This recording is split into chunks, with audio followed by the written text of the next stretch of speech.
আসসালামু আলাইকুম, welcome to amazing IT school. প্রিয় দর্শক, আজ আমি আপনাদের দেখাবো আপনারা আপনাদের একটি মোবাইল ফোনে কিভাবে দুইটি হোয়াটসঅ্যাপ ব্যবহার করবেন। আর আমি এটি দেখাচ্ছি রেডমি নোট 13 থেকে। আমি এর জন্য এই সিকিউরিটি নামে যে অ্যাপটি আছে এটার উপরে ক্লিক করব। এরপর একটু স্ক্রল করব।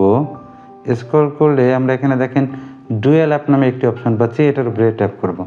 এরপরে দেখেন এই যে প্রথমেই চলে আসছে হোয়াটসঅ্যাপ, এইটার উপরে যদি আমরা ট্যাপ করি তাহলে দেখেন ডুয়েল অ্যাপস নামে একটি অপশন আছে, এটা ইনঅ্যাক্টিভ অবস্থায় আছে। এখানে ট্যাপ করলে এটা অ্যাক্টিভের অপশন পাবে। এখন এই টার্ন অনে ট্যাপ করব।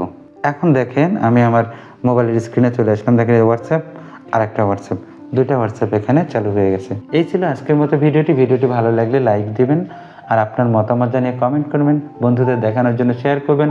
আর যদি আপনি আমার চ্যানেলটি এখনও সাবস্ক্রাইব না করে থাকেন তাহলে এখনই চ্যানেলটি সাবস্ক্রাইব করে পাশে থাকা বেল আইকনটি বাজিয়ে রাখুন। ভালো থাকবেন, সুস্থ থাকবেন আর অ্যামেজিং আইটি স্কুলের সাথেই থাকবেন।